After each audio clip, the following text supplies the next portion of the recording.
Shalom teman-teman yang dikasih Tuhan, bertemu kembali dengan saya Kersaugo di channel ini. Bagaimana kabar kita semua? Semoga kita semua tetap sehat-sehat saja ya. Amin.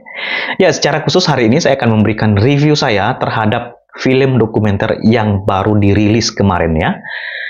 Durasi film tersebut ada 1 jam 57 menit. Judul film tersebut adalah Dirty Void. Itu diupload di media sosial YouTube PSHK. PSHK adalah Pusat Studi Hukum dan Kebijakan.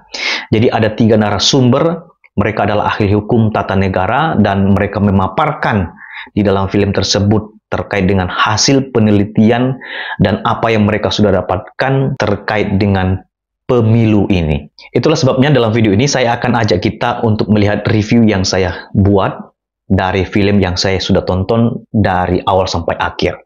Ya.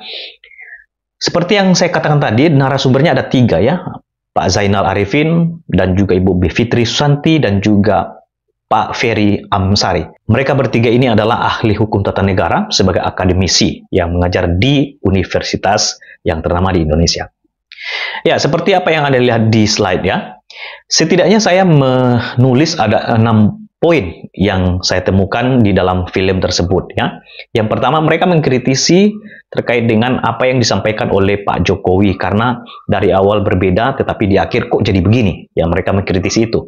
Kemudian mereka menemukan adanya ketidaknetralan para pejabat publik di dalam pemilu itu. Kemudian yang ketiga adalah ada wewenang dan potensi kecurangan kepala desa. Itu diungkapkan juga di dalam video tersebut. Adanya anggaran dan penyaluran bansos dalam pelaksanaan pemilu ini. Kemudian penggunaan fasilitas publik hingga bagaimana pelanggaran etik di lembaga-lembaga negara ini dilakukan.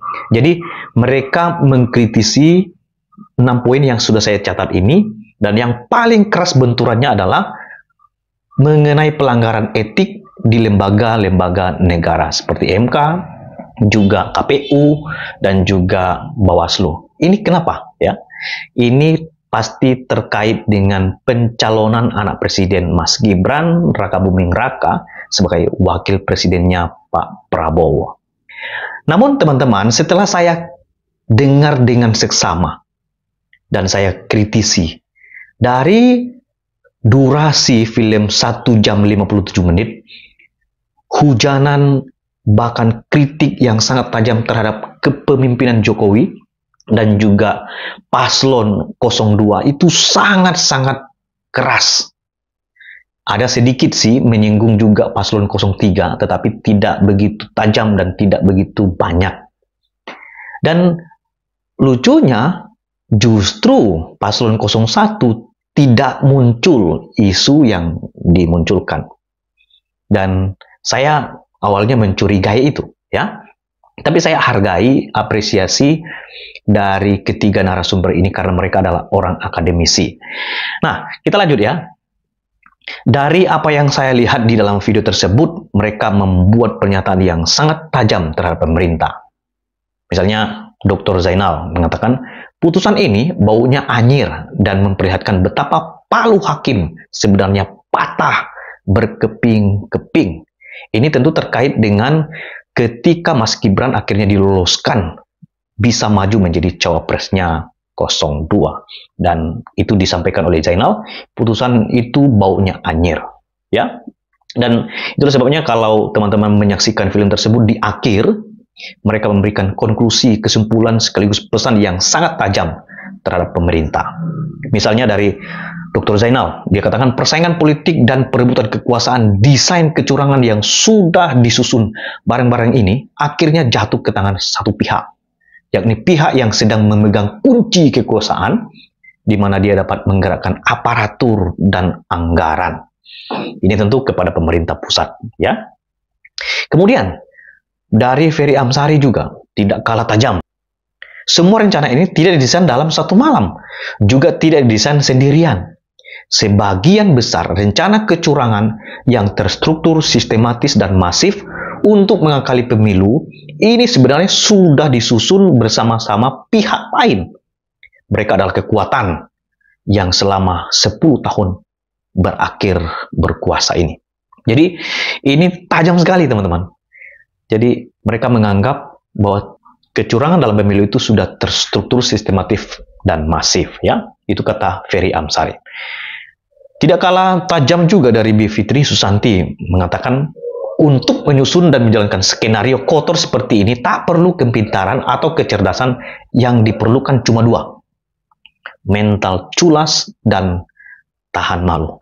Wow, semua apa yang mereka sampaikan ini itu sangat-sangat tajam kepada Pak Presiden Jokowi, kepada pemerintahannya, tetapi juga kepada pasangan urut nomor 2 sebagai calon wakil presiden. Melihat apa yang mereka ungkapkan ini, saya akhirnya memberikan kesimpulan saya. Masyarakat Indonesia tidak bisa berdiam diri. Kita harus bergerak. Secara khusus untuk persiapan pemilu ini, kita harus bergerak dan menggunakan hak suara kita untuk memilih presiden dan wakil presiden dan juga kepala daerah lainnya. Ini penting karena ini menyangkut masa depan bangsa kita. Dari film ini kita belajar, walaupun semua dibukakan, tetapi kita perlu minta hikmat dari Tuhan supaya kita bisa menentukan sesuai dengan hati nurani kita, siapa kelak yang akan memimpin Indonesia. Kita merindukan supaya kehendak Tuhanlah yang terjadi atas bangsa ini dengan terpilihnya satu pasangan calon presiden dan wakil presiden sebagai pemimpin negara kita. Oleh karena itu, gunakan suara Anda. Mari kita mendoakan dan memilih presiden dan wakil presiden. Itu saja review dari saya, sekaligus juga harapan untuk kita sama-sama mendoakan supaya persiapan pemilihan umum presiden dan wakil rakyat boleh berjalan dengan baik. Tentu kita berharap yang terbaik dari Tuhan kiranya terjadi. Tuhan memberkati kita semua. Demikian review dari saya. Sampai ketemu di video selanjutnya.